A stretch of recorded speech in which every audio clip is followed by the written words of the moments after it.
ડેસરની MGVCL કચેરીને સાવલીના નહારાના ગ્રામજનોએ તાળાબંધી કરી હતી। છેલ્લા એક માસથી વીજ પુરવઠો ચાલુ ન કરાતા સાવલીના નહારાના ગ્રામજનોએ ડેસર એમજીવીસીએલ કચેરીને તાળાબંધી કરી હોબાળો મચાવ્યો હતો, જ્યાં વારંવાર રજૂઆતો કરવા છતાં પણ કોઈ પરિણામ ન આવતા ગ્રામજનોએ ભારે હોબાળો મચાવ્યો હતો। જોકે કચેરી ખાતે ડેપ્યુટી એન્જિનિયર સહિત હેલ્પરો હાજર ન હોવાથી ગ્રામજનો રોષે ભરાયા હતા। આજે એક મહિનાથી અમારે લાઇટનો પ્રોબ્લેમ રહે છે। લાઇટ નથી એના માટે ઢોરોને અત્યારે પાણી પીવડાવવું મુશ્કેલ બન્યું છે। પશુઓ પછી બીજા કે એમ કે મચ્છરને લીધે નાના બાળકો પણ બીમાર પડવાની હાલતમાં છે। છતાં અમારે બે વખત રજૂઆત કરી, પરમ દિવસમાં આવ્યા હતા તો પણ અમારે કંઈ અમારા સાથે સાતમાં આલીને કાઢી મૂક્યા, લાઇટ થઈ જશે, પણ હજુ એનો કોઈ ઉકેલ આવ્યો નહીં। આજે અમે સાથે તાળાબંધી કરી છે, જ્યાં સુધી અમારા લાઇટનું કોઈ નિરાકરણ આવે નહીં અને અમારે તો લાઇટ મળે નહીં ત્યાં સુધી આ ધરણા અમારા ચાલુ રહેશે। અચ્છા, આજે તમે રજૂઆત કરવા આવ્યા છો તો એન્જિનિયર નથી? કોઈ સ્ટાફમાં કોઈ નથી, એન્જિનિયર નથી, લાઇનમેન પણ નથી।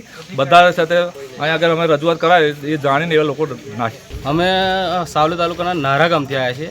અમારી લાઈન ડેસરથી આપેલી છે, પણ અમે એક મહિનાથી લાઇટથી એટલા ત્રાસેલા છીએ કે જેની કોઈ વાત જ નહીં કરવાની। રાત્રે અમે 8 કલાકની નોકરી કરવા મંજૂસર છીએ, બરાબર, ત્યાંથી આગળ ઘરે આવીએ રાતે લાઇટ જ ના હોય, વરસાદની અંદર પલટીને આવીએ, અમારા પંખા ચાલુ હોય, છોકરો ના ઊંઘતો હોય, બરાબર, સવારે ઉઠાતું નહીં, અમારે ખેતરે જવાનું તો જવાતું નહીં, અને આવો ત્રાસ એક મહિનાથી અમે કંટાળી ગયા છીએ। અને જાતે અમે લાઈનોની સાફ કરવા માટે નીકળીએ ધાર્યો પાર્યો લઈને ત્યાં ઘર।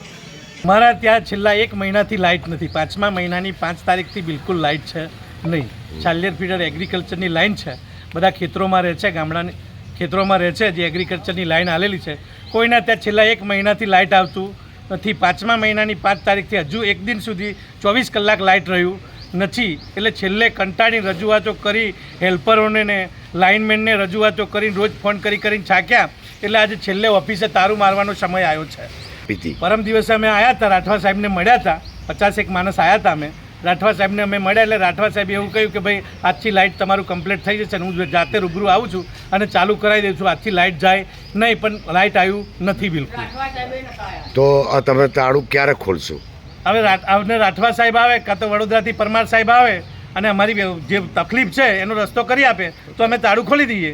સમાચારોના સતત અપડેટ માટે TNN ન્યૂઝને YouTube પર સબસ્ક્રાઇબ કરી બેલ આઇકોન પ્રેસ કરો અને અમારી સાથે જોડાયેલા રહો Facebook, Instagram અને Twitter ઉપર।